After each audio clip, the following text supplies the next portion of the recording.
outset, I would like to thank the organizers for allowing me to speak on this topic, which is close to my heart. And good evening, the august audience present here. I will cover my talk under four heads. Why should we have DPSUs? Next, have they fulfilled their roles? And third is challenges which PSUs face and will face in the near future. And what is the future of DPSUs? Let's first talk of why should we have DPSUs. Point number one, DPSUs are the pioneers in their own field. And once they show the way, the others conveniently step in, like private sector. We are here to promote the government's agenda. We are here to promote government's agenda of reservation, employment, regional development, and host of other reasons. And as has already been brought out earlier by other speakers, whenever there is a distress, disaster, or crisis situation, the government always falls back on the public sectors, be it Air India, be it Shipping Corporation of India, be it railways, be it Bell in C-19 situation. All the DPSUs have fulfilled their roles, as has already been brought out. So I will cut short here. Only the government had the capacity to develop infrastructure post-independence, for example, shipyards, steel plants. Now with huge infrastructure in place, they have become strategic assets.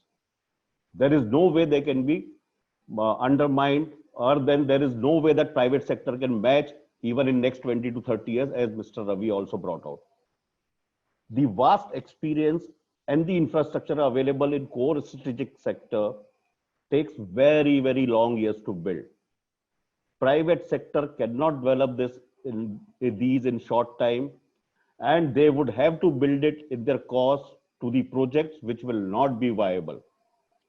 DPSUs only have to make very incremental changes for the new projects in the basic infrastructure which they already have. So we are the best suited for any defense projects which would come in the future. And another reason for why we must have PSUs, we have a different business model. We work on 7.5% profit. Is any private sector going to work on 7.5% profit? All educated people, including government, know that we are transparent, more ethical, and have no corruption. We have well-developed industrial base and vendor base. And also the DPSUs have more than 50 years of experience in dealing with foreigners, collaborators, vendors. After thousands of TNCs and PNCs and meetings, PSUs know the pulse of all foreigners. We know how they conduct the business. Private sector will take a lot of time to learn this. We don't cut corners, which we know what happens outside. Most important factor, another, is the geographical locations of all the DPSUs. Most of the competent workforce does not want to work from remote areas of Gujarat or Tamil Nadu or elsewhere in Maharashtra, where the private sectors are coming up for defense business. DPSUs are located in the best of the regional places where the competent workforce, industrial base, and competent vendors are available. DPSUs are also tasked with the welfare of the region or sector rather than accruing profits. They're not the bottom lines for the DPSUs. We have got a social responsibility to fulfill. The most important factor is only DPSUs can perform the role of a system integrator. Private sector does not have this experience, and it will take another 30-40 years probably to do this role. Defense services trust PSUs more than private sector after burning their fingers with private sector already. It will be very interesting to know, since 2001, the private sectors were allowed to come in the defense sector.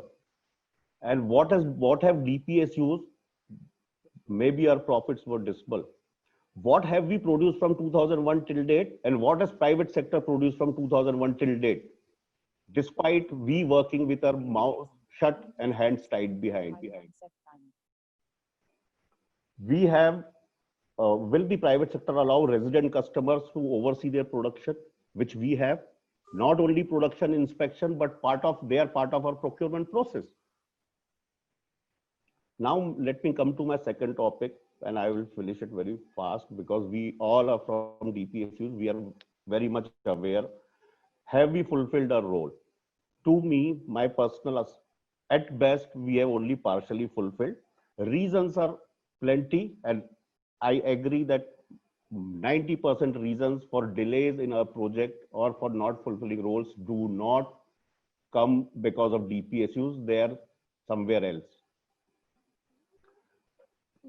Private sectors, you compare the public sector banks, every Indian citizen, at least 99% of them have one account in private sector banks. Why? Because they trust them. And same is going with the defense services. Now after 2001, when they were very eager to see private sector coming in and seeing faster results, which has not happened. Now they trust DPSUs more than they trust the private sector. Now I will cover the challenges. One is the challenges which are most important is arising out of C-19 situation today. We need to develop a new approach to work, especially in the areas where we were working in groups. And we need to look at robotics and drones for confined spaces, working inspections, that etc. The other challenge which we DPSUs face is the interference from the lot of factors, for example, vigilance, RTI, anonymous letters. So people are scared to put in their best, always fearing vigilance or the anonymous letters and inquiries. We have no flexibility and speed in operations due to exceedingly high demands of transparency in procedures, etc., which we need to sort out. Procurement remains a big torture, L1 syndrome, red tapeism, and we always misuse rules to avoid work or delay. Our bloated workforce is comfortably ensconced. We have only hiring, no firing. We need to change this. As Mr. Ravi brought out, we need to have a very, very good leadership. Presently, we have the inability to take risk. Complacency has set in. We need to, if you see the balance sheets of our 9 DPSUs, you would realize that the PAT of all 9 PSUs, if you remove the other income from the PAT, so the revenue from coming from the operations is very, very minimal. The profits are mostly coming from other income.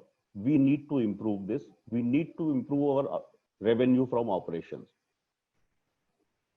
We also need to improve the businesses generated for the MSMEs. Though all 9 DPSUs, if you study their balance sheet, you would realize that the businesses to MSMEs are again very, very minimum. We have Mr. Malesh also brought out, Mr. Ravi also brought out that the NITI Aayog and NSAB have recommended that the DPSU should come under Ministry of Heavy Industries or something like that. That is again, I mean, I do not agree with this kind of recommendation which NITI Aayog has made. Or first is, if we are under Ministry of Defense is Ministry of Heavy Industries, they have so many industries under them, the focus on DPSUs will diminish. Another challenge which all DPSUs would face, and some are already facing, like HAL and BEL after the IPO. DPSUs have no business in the stock market. If you are in the stock market, you would be obliged to serve the purpose of or the interest of your investors.